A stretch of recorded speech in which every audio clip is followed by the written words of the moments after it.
La Jornada Zacatecas TV, un espacio de libertad.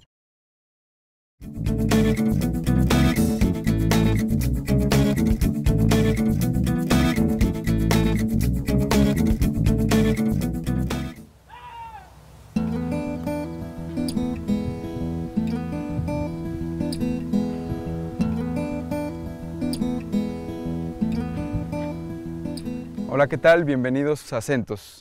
En esta ocasión nos encontramos en el lugar en donde se escenificó la Batalla de Zacatecas, este evento en el cual estuvo presente el presidente de la República, Enrique Peña Nieto, y nos encontramos con dos historiadores destacados de la Universidad Autónoma de Zacatecas, la maestra Mariana Terán, a la cual le agradecemos muchísimo la participación en este programa, y por supuesto también a Jacobo Bernal, que ya estás dentro de la Universidad Autónoma de Zacatecas. Ya estamos por ahí trabajando. Y además miembro de la Asociación Civil Elías Amador, ¿no? Así es. Bien, pues vamos a estar hablando sobre la toma de Zacatecas, sobre los festejos conmemorativos a este centenario.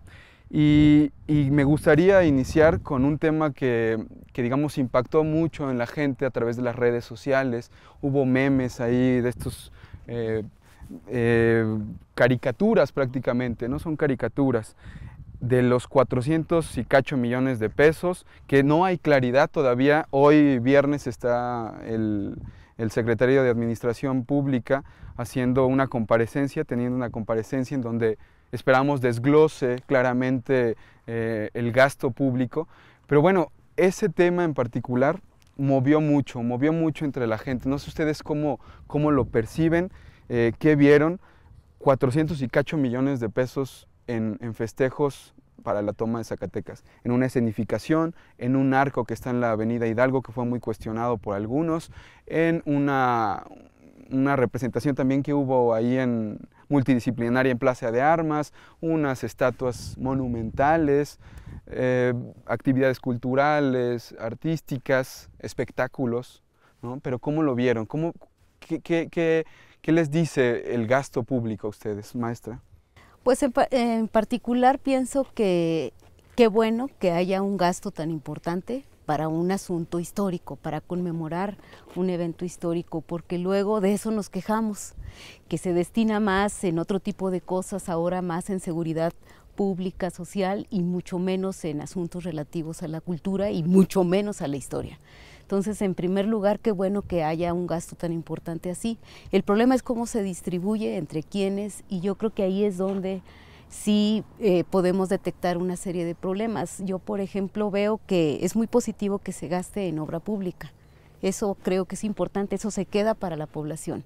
Por lo que se refiere a los asuntos de la conmemoración, creo que ahí sí hubo una gran desproporción. Me parece que hubo gasto importante millonario destinado a Enrique Krause con su documental para Clio y este tipo de cosas, también a Paco Ignacio Taibo II y la producción de la telenovela, ¿verdad? O no sé cómo se llamaba, Viva la República, que son esfuerzos importantes, pero me parece que son cobrados de manera excesiva. O sea, yo creo que ahí hay, yo no sé por qué se le paga tanto al escritor Paco Ignacio Taibo. Si él siempre ha hablado y su posición siempre ha sido de izquierda, entonces me parece algo, pues no sé, incoherente. Y por otro lado, bueno, se sabe que Enrique Krause tiene un gran papel como divulgador de la historia y pues sabe cobrar. Entonces ahí nosotros en el ámbito, digamos, de las instituciones locales, estatales, por lo que se refiere a la historia, sí vemos una gran desventaja, porque hicimos muchos esfuerzos académicos por reflexionar, por proponer reflexiones históricas, serias, documentadas, y pues el apoyo sí tuvimos apoyo, hay que decirlo, de distintas instituciones, pero creo que no representó ni el 0.05% con respecto a estos apoyos que se dieron.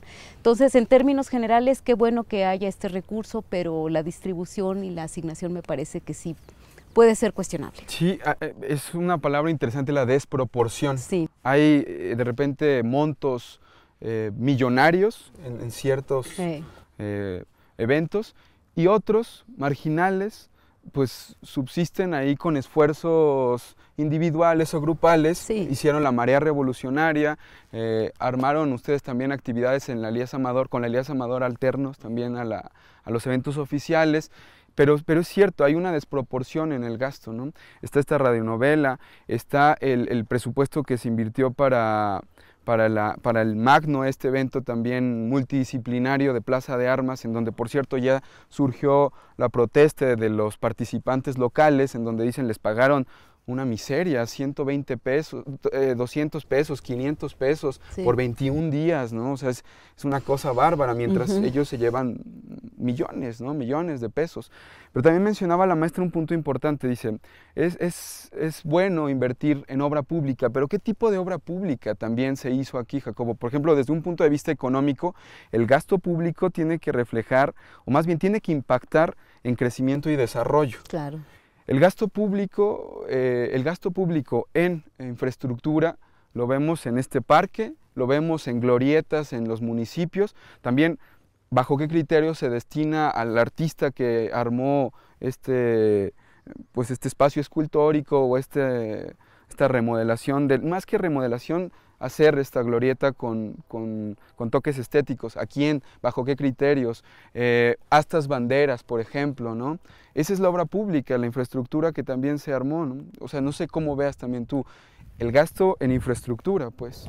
Claro, yo creo que el problema con la conmemoración, que claro, también fue un debate si era conmemoración o si eran festejos o qué eran, en realidad lo que podemos ver es que la infraestructura que se destina, mucho se ha dicho, por ejemplo, del gasoducto, que finalmente sí va a generar, se supone, crecimiento económico, pero sin embargo, como tú mencionas, estas glorietas que se van a crear en los 58 municipios, que no están bien planeadas ni siquiera en el sentido de la vialidad, que luego mucha gente se queja de que van a ser peligrosas, de que son vueltas que no están bien planeadas, y luego esta introducción de hasta banderas, de monumentos que la gente no reconoce como suyos, pues estamos tratando de imponerles una fiesta que a lo mejor no reconocen. Entonces, bueno, ese gasto, esa obra pública, ¿cómo se justifica? No hay crecimiento, no hay a la posteridad de qué va a servir, sino del recuerdo de un gasto tal vez mal planeado. Yo creo que el punto clave en este 2014 respecto a la toma es la mala planeación. Yo creo que hay una falta de organización tremenda. Lo vimos desde 2012, cuando se crea una supuesta comisión para los festejos, donde nunca sesionó, nunca supimos bien quién estaba al frente, nunca supimos bien en qué se iba a destinar el recurso, cuáles iban a ser los criterios para trabajar en eso.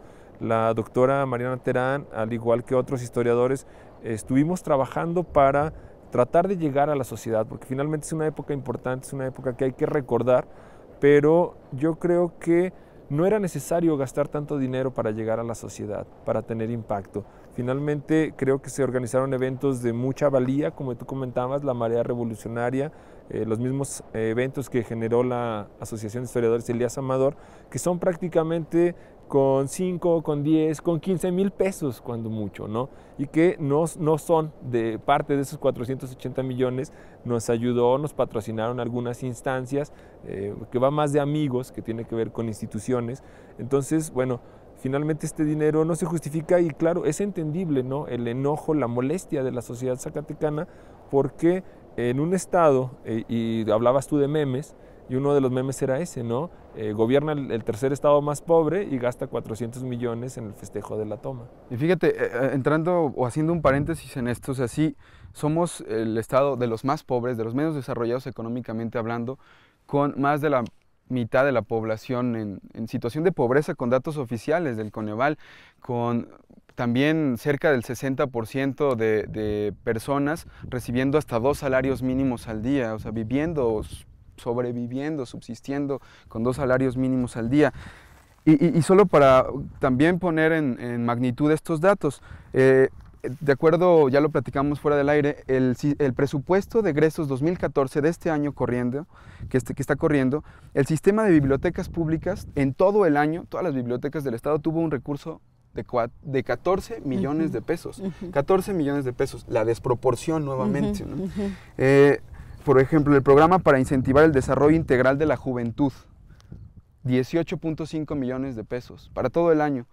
El Instituto Zacatecano de Cultura también, para todo el año, 222 millones de pesos. ¿Con cuánto se hace el Festival Cultural que dura 2 semanas? Con 25, 30 millones de pesos, que también es como la cifra de una feria nacional de Zacatecas, la FENAZA, también como 30 millones de pesos.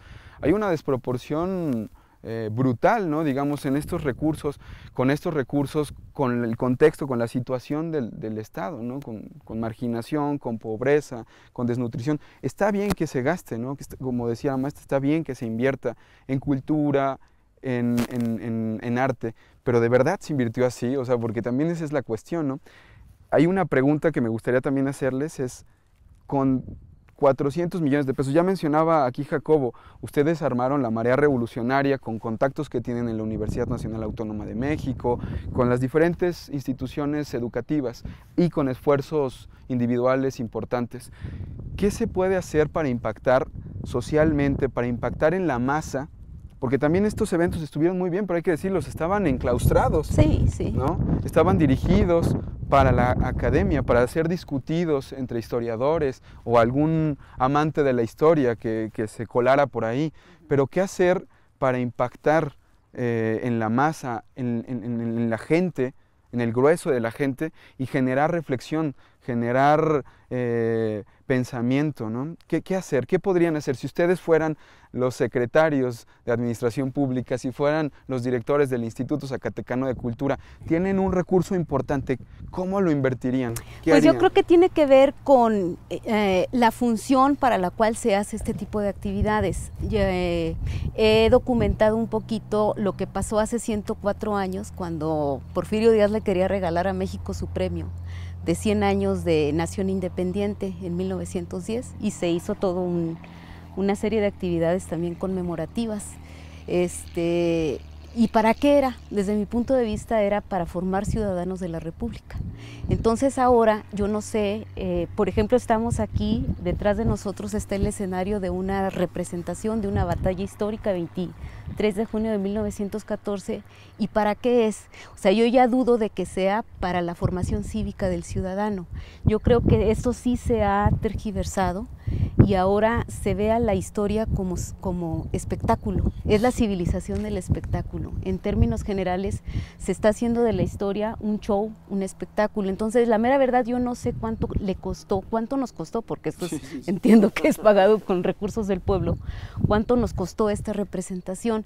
La pregunta que me haces, Carlos, yo qué haría si estuviera en condiciones con un cargo público, en esa condición de tener el recurso, 400 millones, lo hubiera destinado prácticamente a las escuelas primarias, secundarias, de educación media superior, a la formación de los niños para que repensaran esto de la historia. Lo que hizo la Asociación Civil Elías Amador de hacer un cómic, ¿cuánto costó el cómic? Hay que preguntarle aquí a Jacobo, ¿no? 7,000 pesos la impresión. Ahí está, 7,000, y más la buena voluntad, porque eso ayuda mucho para este tipo de cosas.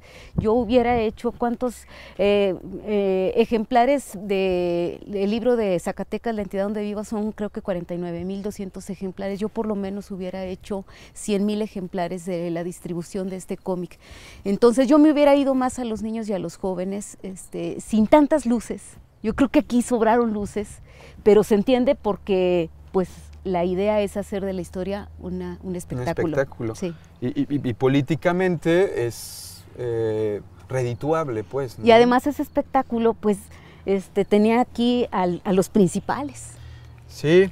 Y yo, que soy pueblo, pues no, ni chance me dieron de pasar. Eso es algo interesante, pues, o sea, volviendo a cómo tocas a la masa, Sí. cómo generas conciencia, reflexión, pensamiento.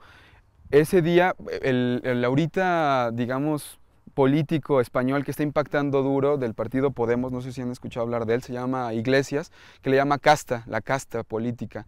Pues la casta estaba con una sombra, la casta estaba en las gradas y el pueblo estaba entre las nopaleras, en el monte, en el cerro, con peligro de que con la insolación que le diera a alguien se desmayara, lo picara una araña, lo mordiera una serpiente. O sea, el pueblo estaba ni siquiera incluido en esta sociedad del espectáculo, en la historia como espectáculo, ni siquiera estuvo ahí, pues.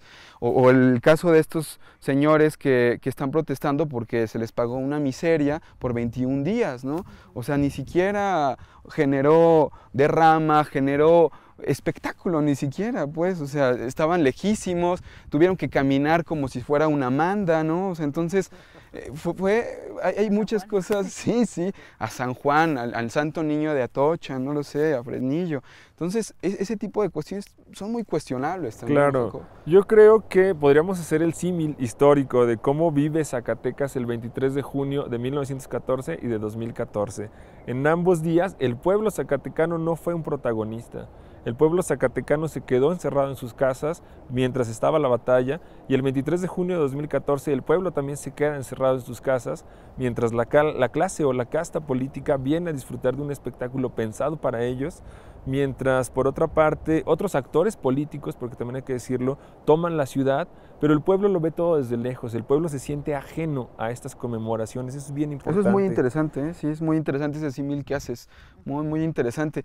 Y de hecho, también me gustaría preguntarles acerca de la cuestión del gasto, pero del impacto social, del impacto reflexivo, pero también cómo hacer que este evento, que este hecho impacte, que se genere, que tenga cercanía con la gente, porque creo que también es intencionado el hecho de alejar este tipo de eventos del imaginario colectivo. ¿Qué fue esto? Hablan de un ejército del pueblo, por ejemplo. Sí, el pueblo estaba en sus casas, los zacatecanos, pero venía un pueblo que se unió a la bola esta que a veces ni siquiera sabían qué, pero lucharon, ¿no? Era el ejército del pueblo que arrasó con los federales y llegó al centro del país y al centro medular político, económico del país. Pero qué tan intencionado también es, desde el lado político, económico, hacer a un lado este discurso, hacer al lado a los caudillos, pues, o sea, vamos a ser un país de instituciones y no de caudillos. A mí me llama mucho la atención, Carlos, el día de la escenificación, el pasado lunes, yo sí tuve la oportunidad de estar por acá. Privilegiado. No soy parte de la casta política, entonces te tocó estar en el monte. Pero me pude colar, me pude colar acá en las gradas. Entonces, sí, les digo, no soy parte, pero fui colado. Entonces, a mí me llamó mucho la atención que durante la representación hay dos voces, una voz femenina y una voz masculina narrándonos el acontecimiento. Y me llama mucho la atención cómo cuando al final de la representación, cuando ganan las huestes revolucionarias, dicen, bueno, es un éxito del ejército revolucionario que hoy es el ejército institucional de los Estados Unidos mexicanos, ¿no? O sea, cómo se hace esa transformación y cómo se legitima a un régimen, ¿no? 100 años después sigue obteniendo su fuerza de ese evento. Y eso lo notaste tú, pero la gente dice, bueno, o ni dice nada. Ni dice, ¡pum! Lo ve como natural. Sí. Entra y el imaginario cambia. Sí. Cambia el chip poco a poco, así es la historia, ¿no? O sea, los procesos históricos son lentos y el imaginario, el pensamiento, el enfoque que tenemos de la historia y de la realidad va cambiando poco a poco, pero sí, ¿no? Está inducido para ir haciendo de la historia un espectáculo, de la historia una estatua, por ejemplo. Me acuerdo del poema famosísimo, más bien una frase de Nicanor Parra, Estados Unidos, donde la libertad es una estatua. O de Vallejo en de la Virgen de los Sicarios, que está como reflexionando y viendo figuras ecuestres y mira, muchacho, esta estatua, o así terminan nuestros héroes, nuestros símbolos que nos dieron patria y libertad, cagados por las palomas. O sea, parece que están destinados a hacerse pesados, a hacerse inmóviles, la historia quedándose ahí como petrificada. La idea luego es que nos venden la imagen de héroes de bronce, inalcanzables, y lo que nosotros tratamos de hacer como historiadores es mostrar que eran hombres como nosotros. Y si ellos fueron capaces de generar cambios, nosotros también somos capaces de generar cambios, ¿no? Se trata de humanizar la historia, de acercarla al pueblo, como tú comentabas, ¿no? Cómo llegarle a la sociedad, salirnos de esos espacios, ¿no? Acá cuando se hace los días de las armas, finalmente es un evento cerrado, es un evento al que no acude la sociedad en general, ¿no? Entonces, bueno, tratamos de llegar a los municipios, a los barrios. Tal vez en vez de traer a Paco Ignacio Taibo a un evento cerrado, ¿por qué no lo llevas a Plaza de Armas? Tú lo comentabas fuera del aire, ¿no? Podría llenar Plaza de Armas, sería mucho más nutritivo. Pero o a ti y a la maestra Mariana dando una plática, más que una conferencia, una ponencia academicista, una plática en la plazuela Miguel Auza. Por ejemplo. O en la plazuela de Armas, o en la plaza de Armas, ir a las escuelas y generar pláticas, charlas, ¿no? O sea, ¿qué está pasando, no? Estamos dejando relegados, está siendo inducida la historia a relegarse, Sí. a quedar petrificada, a quedar en el espectáculo, ¿no? Ajá, Entonces, ajá. ¿qué hacer? ¿Qué sabor de boca les queda? También para ir cerrando, porque tenemos, por desgracia, poco tiempo, pero para ir cerrando, ¿qué sabor de boca les queda? Y también, ¿qué hacer ustedes como historiadores, con conciencia social? ¿Qué hacer? ¿Qué tenemos que hacer? ¿Y qué sabor de boca nos queda después de este 23 de junio, a 100 años de esta batalla importante para la historia mexicana? ¿Qué hacer y qué sabor de boca les queda? A mí me queda la idea de mucha improvisación, mucha desorganización, ciertamente. Espectáculo, mucho espectáculo y poco impacto entre la sociedad. Y lo que yo hubiera hecho, pues me hubiera ido a desarrollar todo un programa cívico entre las escuelas de educación básica y media superior y superior. Eso yo hubiera hecho. Bien, Jacobo. Yo creo que efectivamente el sabor de boca que nos deja esto es un poco de tristeza, un poco de ver cómo el recurso se derrocha y de manera injustificada, la falta de transparencia, la falta de organización. Sabíamos, creo que todo el mundo sabía que el 23 de junio de 2014 iba a ser el centenario, y lo sabíamos no de este año, lo sabíamos desde hace mucho. Se pudo haber organizado algo, un programa bien hecho, con impacto, se pudo haber hecho una planeación excelente.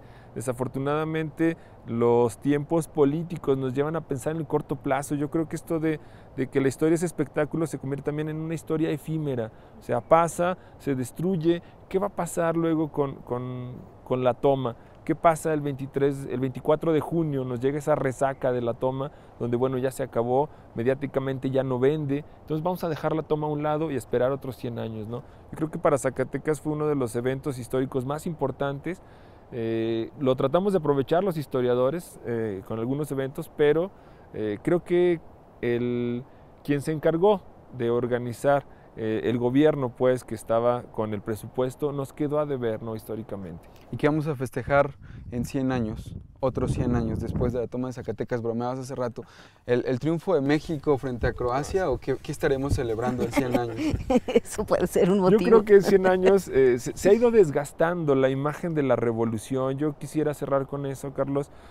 Hoy, 100 años después, nos preguntamos en las charlas donde la doctora Terán ha estado, donde a mí me ha tocado participar, reflexionábamos sobre eso. ¿Qué pasa 100 años después, no? Esas reformas estructurales, educativa, laboral, energética, finalmente sepultan todo lo que pueda haber de la revolución. Y entonces es un evento que se ha desgastado, que se ha diluido. Yo creo que lo más honesto que podría hacer hoy el revolucionario institucional es cambiarse el nombre, ¿no? Ya no tiene nada que ver con la revolución.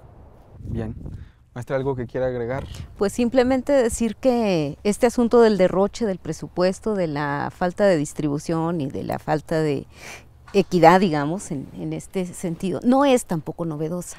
Yo nada más cierro con el comentario de que en 1785, del 85 al 86, siglo XVIII, pasó a la historia como el año del hambre.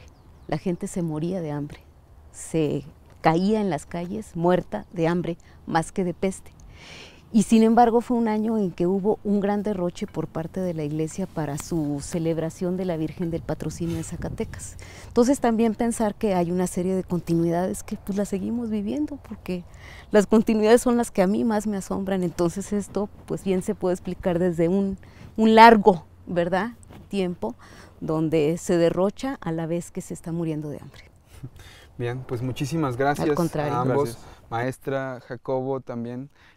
Nos despedimos. Muchísimas gracias por seguirnos en este programa Centos. Hasta la próxima emisión.